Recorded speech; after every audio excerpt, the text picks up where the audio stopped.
ချစ်တော်မျက်စိဖြင့်ရှုကြရစေလူဆိုတာကိုဘလို့အတိတ်ပဲတတ်မှတ်ချက် definition ပေးမလဲဟုသူကမေးရင်အောက်ပါအကြောင်းအရာကိုသူကဆက်ပြောသည်တခါမှာကျမ်းစာသင်ကျောင်းကလူငယ်တစုကနိုင်ငံအကြီးအကဲတဦးထံသွားပြီးတော့တမန်ကျမ်းစာဖတ်ကြားချီးမြှင့်ပါလို့ပန်ကြားကြတယ်အဲ့ဒီအခါမှာအကြီးအကဲကကမ္ဘာဦးကျမ်း Genesis မှာဖော်ပြထားတယ်ထို့သို့ဘုရားသခင်သည်မိမိပုံတရံနဲ့အညီလူကိုဖန်ဆင်းတော်မူ၏ဆိုတဲ့စာကြောင်းကိုဖတ်ပေးလိုက်တယ်ဒီလိုဖတ်ပေးတာကိုလူငယ်တွေကတော်တော်မကြည်မနဲ့ဖြစ်ကြတယ်တဲ့သိပ္ပံပညာနဲ့လဲအံမဝင်နဲ့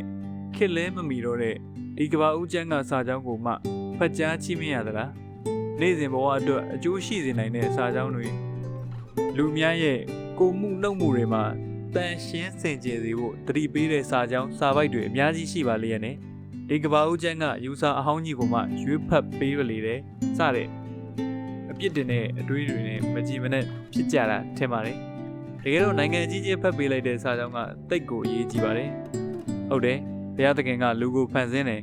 ဘုရားသခင်ကလူယောက်ျားနဲ့လူမိန်းမကိုဖန်ဆင်းတယ်လို့သာကမ္ဘာဦးကျမ်းကဆိုတာဘုရားသခင်ကဂျူးကိုဖန်ဆင်းတယ်အာရပ်ကိုဖန်ဆင်းတယ်ဂျာမန်ကိုဖန်ဆင်းတယ်ပြင်သစ်ကိုဖန်ဆင်းတယ်အင်္ဂလိပ်ကိုဖန်ဆင်းတယ်လို့မဖော်ပြဘူးလူတွေဟာလူတွေကိုလူတွေအဖြစ်နဲ့မှန်မှန်ကန်ကန်မြင်ရမယ်ဆိုရင်လူမှုပြဿနာတွေတော်တော်နည်းခဲ့မှာပါလူတွေဟာလူတွေကိုလူတွေအဖြစ်မှန်မှန်မမြင်ခဲ့ကြဘူးလူမျိုးစွဲတွေနဲ့မြင်တယ်ဘာသာစွဲတွေနဲ့မြင်တယ်အသားအရောင်အစက်တန်းခွဲခြားလုံမှုတွေနဲ့လူတွေကိုကြည့်တယ်မြင်တယ်အစွဲတွေပါလာတော့အမြင်မမှန်တော့ဘူးအမြင်မမှန်တော့ပြဿနာတွေဖြစ်ကုန်တယ်ပြဿနာတွေကနေစပြီးပဋိပက္ခတွေဖြစ်ကုန်တယ်ပဋိပက္ခတွေဖြစ်ရင်ငြိမ်းချမ်းခြင်းဆိုတာလူလောကမှာမရနိုင်တော့ဘူးဒါတွေဟာလူတွေကလူတွေကိုမှန်မှန်မမြင်နိုင်ကြလို့ဖြစ်ရတာဒါကြောင့်ဘုရားသခင်သည်လူကိုဖန်ဆင်းတော်မူ၏ဆိုတဲ့စာကြောင်းဟာ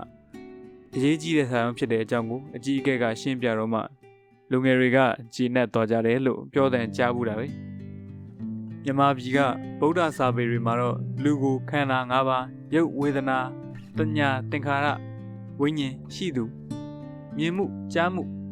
အစရှိတဲ့အတွင်းအပအာယတနာ12ပါးရှိတဲ့သူရုပ်သဘောနာမ်သဘော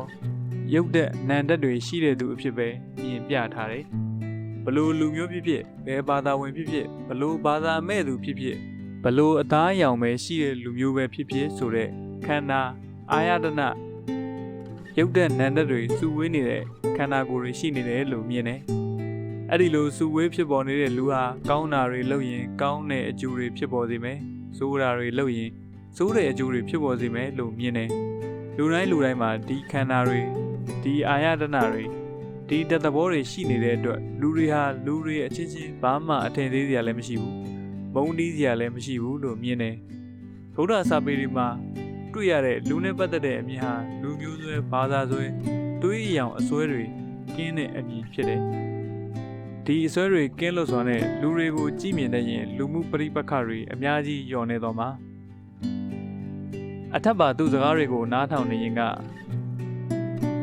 အာမနာကြောင့်ကြောက်စာမှသင်္ကတုတမီဆူတောင်းသည့်အချင်းချင်းအမျက်တစေမရှိချစ်သောမျက်စိဖြင့်ရှုကြရစေဟူသောစာကြောင်းကိုမြင်အောင်ပါသည်ဆူတောင်းတန်ကိုလည်းကြားရောက်နေပါသည်အမှတ်69 အင်တာဗျူးချန်နယ်